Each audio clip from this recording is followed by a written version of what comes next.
ತುಂಬ ಟೇಸ್ಟಿಯಾಗಿರುತ್ತೆ, ಸಿಂಪಲ್ಲಾಗಿರೋಂಥ ಚಿಕನ್ ಗ್ರೇವಿನ ಯಾವ ಥರ ಮಾಡೋದಂತ ನಾನು ನಿಮಗೆ ತೋರಿಸ್ತಾ ಇದ್ದೀನಿ ನೋಡಿ. ಸಿಂಪಲಾಗಿ ಮಾಡೋಂಥ ಗ್ರೇವಿ ಇದು, ಹೋಟೆಲ್ ಸ್ಟೈಲಲ್ಲಿ ಆಗುತ್ತೆ. ಸೊ ಇದನ್ನು ಯಾವ ರೀತಿ ಮಾಡಿದ್ರೆ ಹೇಗೆ ಟೇಸ್ಟ್ ಬರುತ್ತೆ ಅಂತ ನಾನು ನಿಮ್ಗೆ ಹೇಳ್ಕೊಡ್ತೀನಿ ಇವತ್ತು. ಸೊ ಅಲ್ಲಿವರೆಗೂ ನನ್ನ ಚಾನಲ್ನ ಯಾರ್ಯಾರು ನೋಡಿಲ್ಲ ಅವರೆಲ್ಲರೂ ಸಬ್ಸ್ಕ್ರೈಬ್ ಮಾಡ್ಕೊಳ್ಳಿ. ಹಾಗೆ ನಂಗೆ ಯೂಟ್ಯೂಬ್ ಚಾನಲ್ನ ನೋಡಿ, ಪಕ್ಕದಲ್ಲಿ ಇರೋ ಬೆಲ್ಗೈಕನ್ನ ಒತ್ತಿ ಶೇರ್ ಮಾಡಿ. ಸೊ ಇದು ಅನ್ನಕ್ಕೆ, ಚಪಾತಿಗೆ ಎಲ್ಲದಕ್ಕೂ ಕಾಂಬಿನೇಷನ್ ಚೆನ್ನಾಗಿರುತ್ತೆ ಚಿಕನ್ ಗ್ರೇವಿ ಮಾಡೋದು. ಮೊದಲಿಗೆ ನಾನಿಲ್ಲಿ ಅರ್ಧ ಕೆಜಿ ಚಿಕನ್ನ ತೊಗೊಂಡಿದ್ದೀನಿ, ತೊಳೆದಿಟ್ಕೊಂಡಿದ್ದೀನಿ ನೀಟಾಗಿ. ಅದಕ್ಕೆ ಏನೇನು ಬೇಕಂತ ನೋಡ್ಕೊಳ್ಳೋಣ. ಒಂದು ಟೊಮೊಟೊ, ಈರುಳ್ಳಿ, ಸ್ವಲ್ಪ ಕೊತ್ತಂಬರಿ, ಸ್ವಲ್ಪ ಕರಿಬೇವು, ಅರಿಶಿಣ, ರುಚಿಗೆ ತಕ್ಕಷ್ಟು ಉಪ್ಪು, 2 ಸ್ಪೂನು ಖಾರದ ಪುಡಿ, ಅರ್ಧ ಸ್ಪೂನು ಶುಂಠಿ ಬೆಳ್ಳುಳ್ಳಿ ಪೇಸ್ಟು, 2 ಸ್ಪೂನು ಖಾರದ ಪುಡಿ, ಟೊಮೊಟೊ, ಈರುಳ್ಳಿ,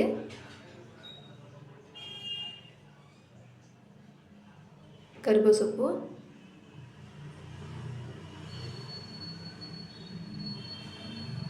ಚೂರು ಅರಿಶಿನ, ಉಪ್ಪು, 2 ಟೇಬಲ್ ಸ್ಪೂನ್ ಎಣ್ಣೆ. ಇದನ್ನು ಹಾಕ್ಕೊಂಡು ಚೆನ್ನಾಗಿ ಮಿಕ್ಸ್ ಮಾಡ್ಕೊಳ್ಳೋಣ ಕೈಯಲ್ಲಿ. ಚೆನ್ನಾಗಿ ಮಿಕ್ಸ್ ಮಾಡೋದ್ರಿಂದ ಏನಾಗುತ್ತಂದರೆ ಚಿಕನ್ನು ಚೆನ್ನಾಗಿ ನೆಂದ್ಕೊಂಡಿರುತ್ತೆ. ಅದನ್ನು ಒಲೆ ಮೇಲೆ ಇಟ್ಟ ತಕ್ಷಣ ಬೇಗ ಬೆಂದೋಗುತ್ತೆ. ಸೊ ಅದಕ್ಕೆ ನೀರು ಹಾಕೋ ಅವಶ್ಯಕತೆ ಇರಲ್ಲ, ಸ್ವಲ್ಪ ಹಾಕಿದ್ರೆ ಸಾಕು. ಈಗ ಮಸಾಲೆಗೆ ಚಕ್ಕೆ, ಲವಂಗ, ಏಲಕ್ಕಿ, ಮೆಣಸು,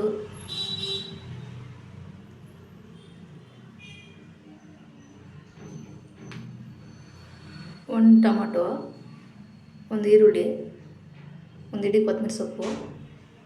ಈಗ ಇದನ್ನು ಮಿಕ್ಸಿಗೆ ರುಬ್ಕೊಳ್ಳೋಣ. ಹುರಿದ್ಬಿಟ್ಟು ಸಣ್ಣಗೆ ರುಬ್ಕೊಳ್ಳೋಣ.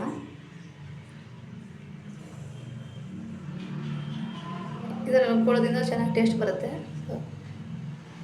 ಈಗ ಇದನ್ನು ರುಬ್ಬಿರೋದನ್ನ ಇದು ಹಾಕೊಳ್ಳೋಣ ಪೇಸ್ಟು. ನಾನು ಎಲ್ಲನೂ ಮಿಕ್ಸ್ ಮಾಡ್ಕೊತಾ ಇದ್ದೀನಿ, ಒಂದೊಂದಾಗಿ ಹಾಕೋತಾ ಇಲ್ಲ ಒಲೆ ಮೇಲೆ. ಸೊ ಇದನ್ನು ಇಲ್ಲಿ ಮಿಕ್ಸ್ ಮಾಡ್ಕೊಂಡ್ಬಿಟ್ಟು ಒಂದೇ ಸತಿ ಒಲೆ ಮೇಲೆ ಇಟ್ಬಿಟ್ರೆ ಆಗೋಯ್ತು ನೋಡಿ. ಈ ಥರ ಮಿಕ್ಸ್ ಮಾಡ್ಕೊಂಡು ಒಂದು 10 ನಿಮಿಷ ಬಿಡೋಣ, ಕ್ಲೋಸ್ ಮಾಡಿ. ಕುದಿಯೋಕೆ ಇಟ್ಟಿದ್ದೀನಿ ನಾನು ನೋಡಿ, ಕುದೀತಾ ಇದೆ.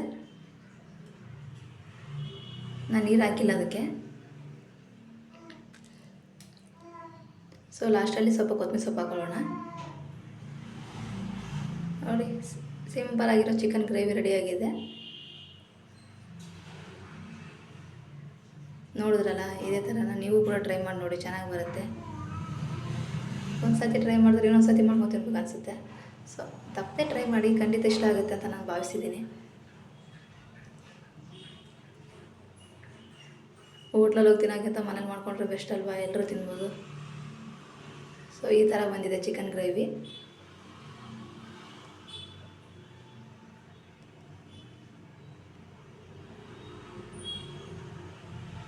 ತುಂಬ ಸಿಂಪಲಾಗಿ ಮಾಡಿದ್ದೀನಲ್ವ, ನೀವು ಕೂಡ ಟ್ರೈ ಮಾಡಿ.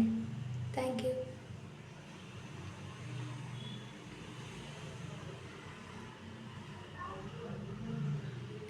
ಎಷ್ಟು ಕಲರ್ಫುಲ್ಲಾಗಿ ಕಾಣ್ತಿದೆ ನೋಡಿ, ಖಾರ ಎಲ್ಲ ಕಲಸಿಟ್ಟಿದ್ದಕ್ಕೆ. ಸೊ ನಾವೆಲ್ಲನೂ ಒಟ್ಟಿಗೆ ಕಲಸಿಟ್ರೆ ಈ ಥರ ಚೆನ್ನಾಗಿ ಕಲರ್ ಬರುತ್ತೆ. ಕಲರ್ಗಿಂತ ಟೇಸ್ಟ್ ಬರುತ್ತೆ ತಿನ್ನೋಕ್ಕೆ. ಅದಕ್ಕೆ ನಾನು ಯಾವಾಗಲೂ ಇದೇ ಥರನೇ ಮಾಡೋದು ನೋಡಿ. ಎಷ್ಟು ಸಖತ್ತಾಗಿ ಬಂದಿದೆ. ವಾವ್, ನೋಡಿದ ತಕ್ಷಣ ತಿನ್ಬೇಕು ಅನಿಸುತ್ತೆ, ಆ ಥರ ಬಂದಿದೆ ಚಿಕನ್ ಗ್ರೇವಿ.